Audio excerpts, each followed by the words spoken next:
Let's kick off our 2023 Yankee season previews, and we'll start with New York's High A affiliate, the Hudson Valley Renegades.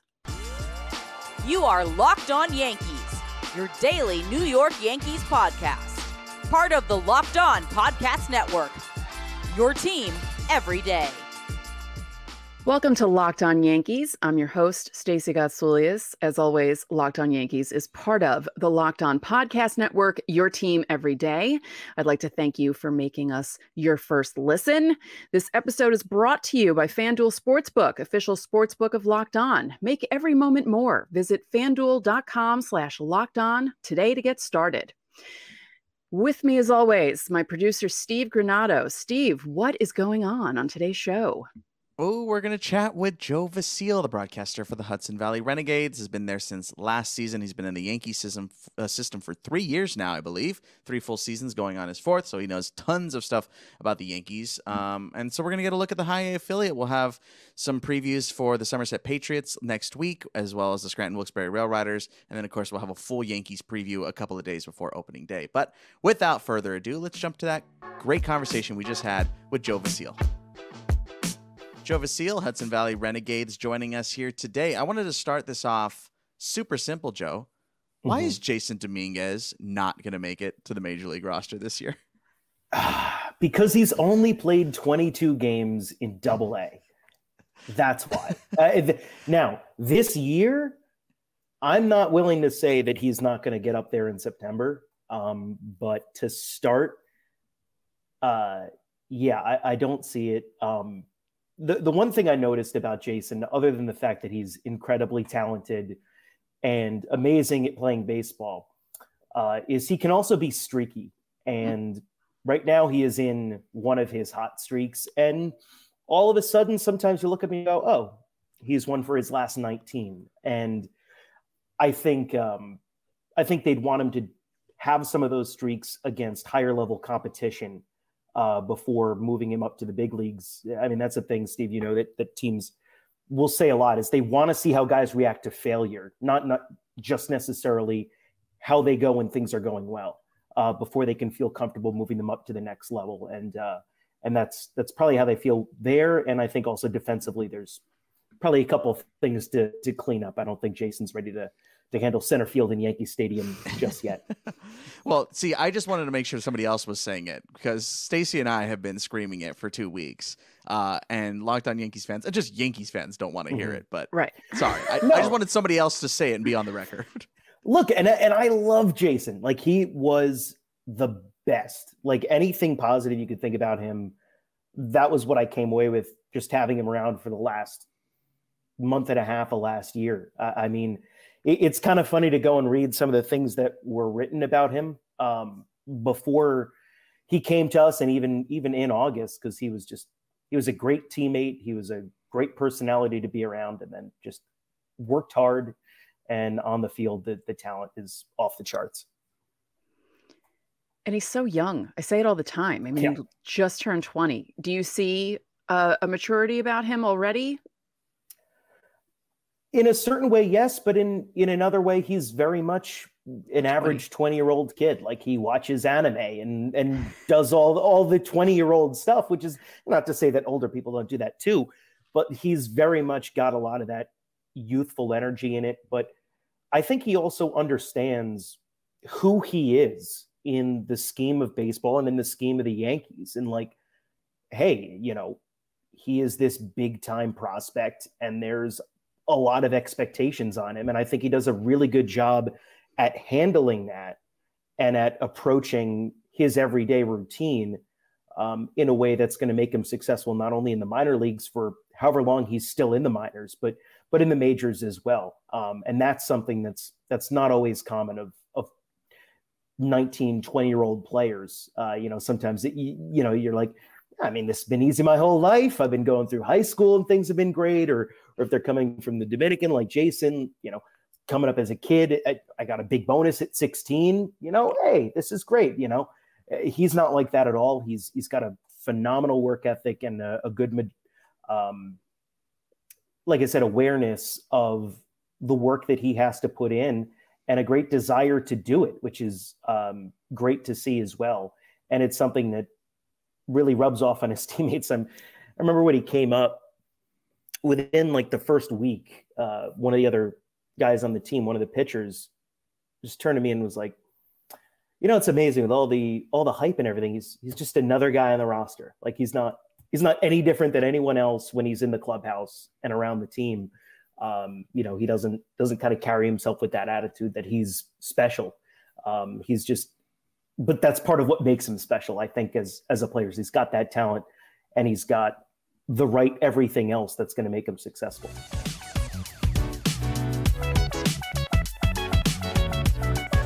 The NBA playoffs are just a month away, and now is the perfect time to download FanDuel, America's #1 sportsbook, because new customers get a no-sweat first bet up to $1,000. That's bonus bets back if your first one doesn't win. Just download the FanDuel Sportsbook app. It's safe, secure, and easy to use. And then you can bet on everything from the money line to point scorers and threes drained. Plus, FanDuel even lets you combine your bets for a chance at a bigger payout with a same-game parlay.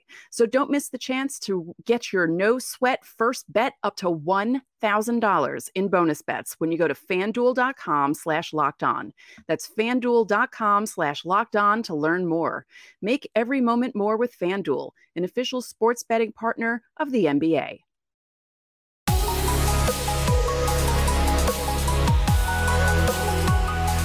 Because, you have the younger guys on Hudson Valley.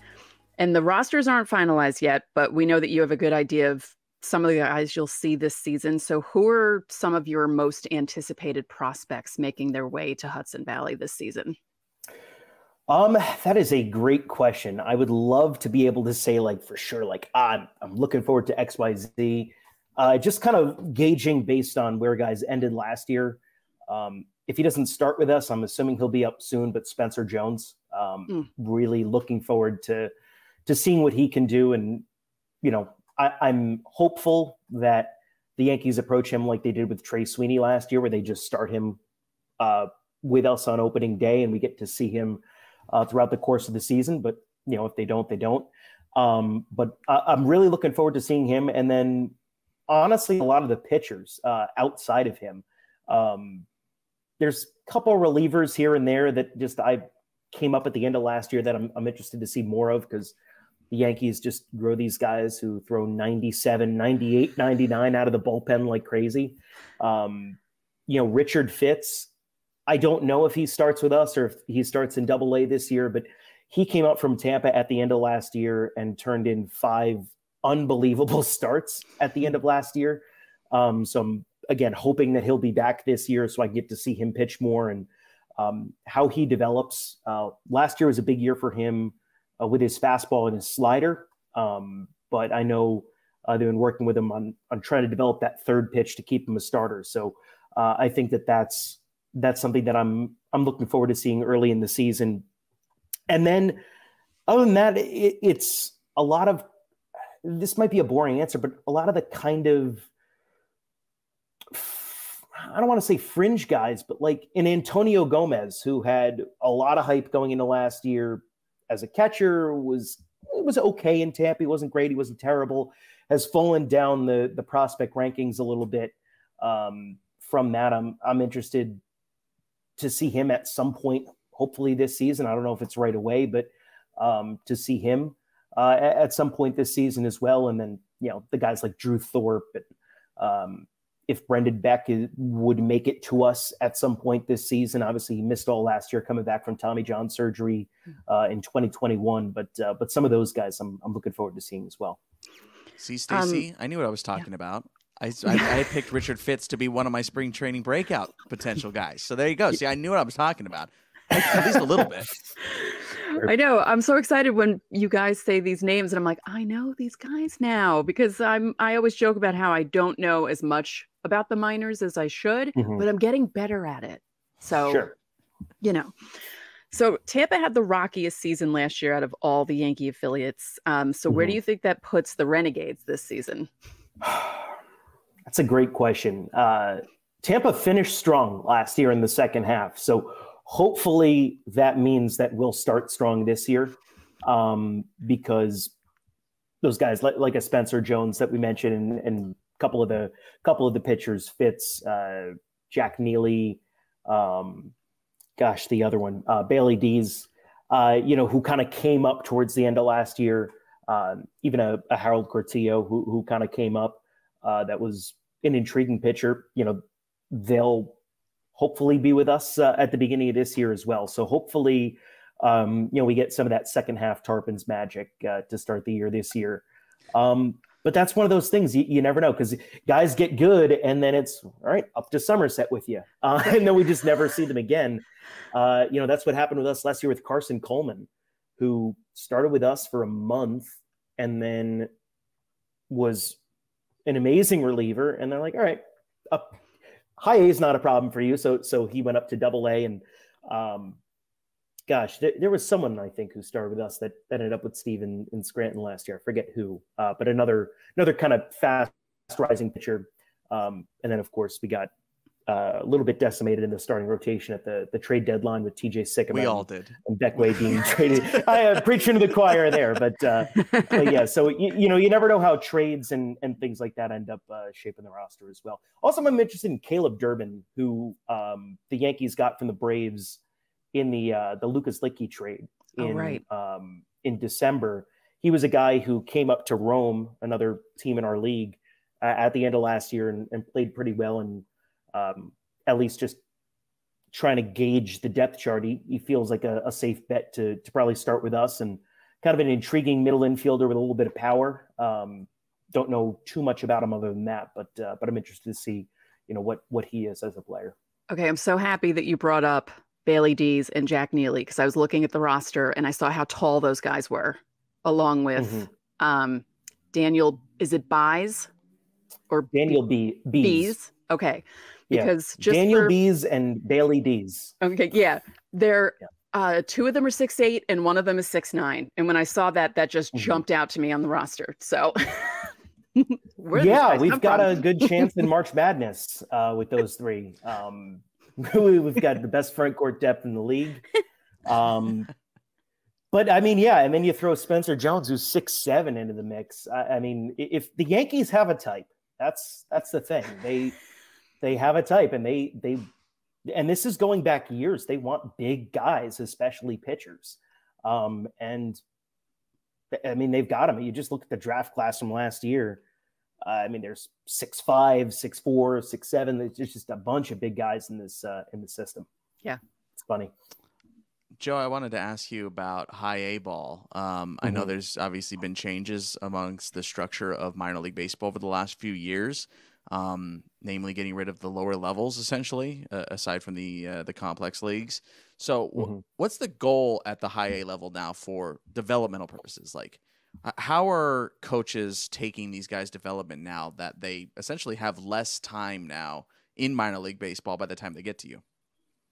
Yeah, it's funny. The first minor league baseball job I had was in 2016, and it was with a different high A team. And then to go back to high A ball last year, you could see there's definitely a difference. And I think the biggest thing is pitchers are a little less polished. And so it's working on those things. Whereas, previously you had a guy who could definitely locate a fastball and maybe had a decent secondary offering.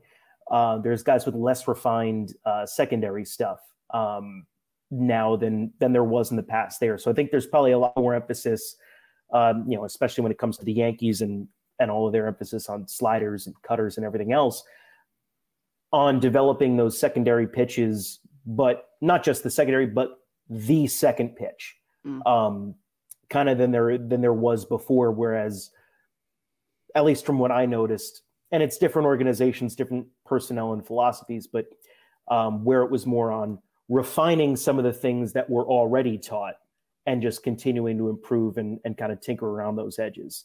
And then in terms of hitting, I don't know if it's changed a whole lot. Making good swing decisions. Obviously the philosophy of, hit the ball hard in the air is nothing really new. As much as we like to pretend that it's a new revolutionary thing, it's not. So that's still very much a part of what they're teaching and preaching. And then I've also noticed, and this is a more of a Yankees thing than anything else, but the emphasis on fielding practice and base running, they do a lot of that, and trying to develop some positional utility, moving some guys around, trying them in different spots. I mean, Trey Sweeney only played shortstop for us last year, but we had a bunch of other guys play in the outfield, play at second, play at third, play at short, to kind of get some of that experience if they weren't those high-end Sweeney, Wells, Pereira, Dominguez type prospects, to get them some more versatility in what they're able to do defensively. Yeah, but that might be actually also happening at the major league level now, apparently. Exactly. Everybody plays everybody. It doesn't matter anymore. Right.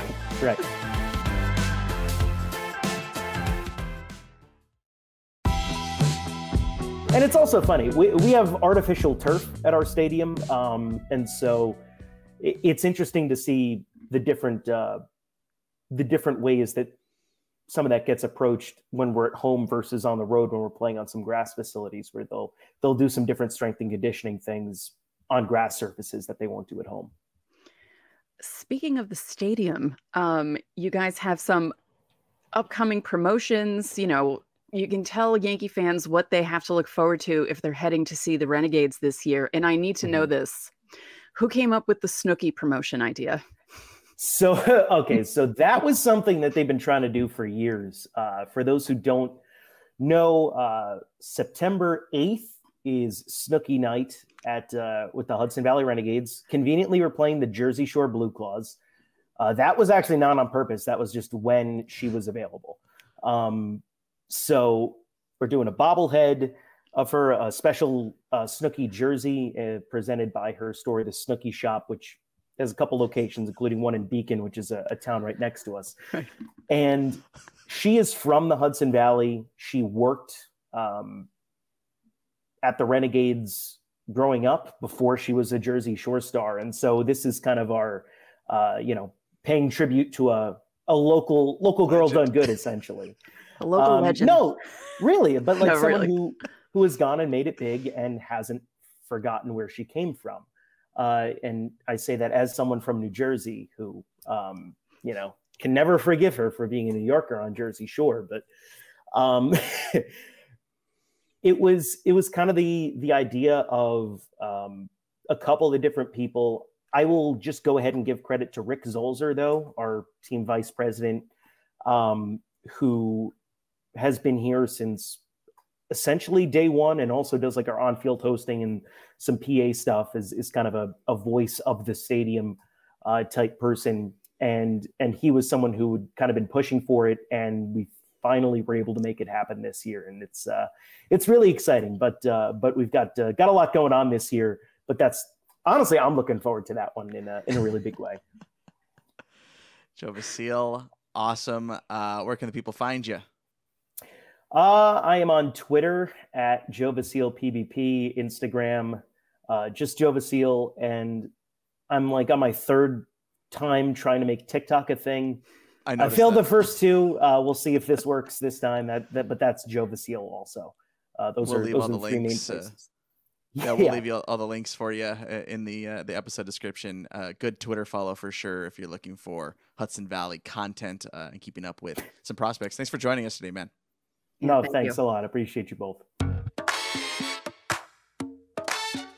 So thanks again to Joe Vasile for that really cool conversation about Hudson Valley and what he's looking forward to. And it's interesting hearing from play-by-play guys from the minor leagues, because I've never really spoken to you guys, and I'm including you because you used to work for Scranton. So yeah. No, I mean, we're a different breed. Joe's awesome. Love that guy. And it's great.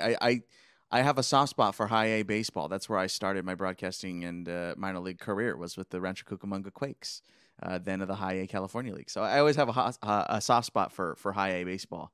But that was great. I love learning about these guys. The minor league play-by-play guys are and gals, I should say, are people that are with these players every single day. They know more about them than scouts do. I mean, we're going to find out that Jasson Dominguez watches anime from a scout. So thanks, Joe, for your insight.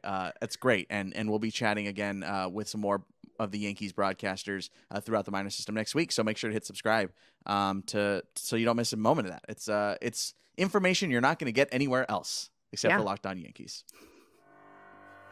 And as always, thank you for making Locked On Yankees your first listen. For your second listen, check out Locked On Fantasy Baseball with Matt and Dom as they bring you the best fantasy draft strategies every day. Find it wherever you get your podcasts and on YouTube, part of the Locked On Podcast Network, your team every day. I'm Stacey Gotsoulias, and we'll see you tomorrow.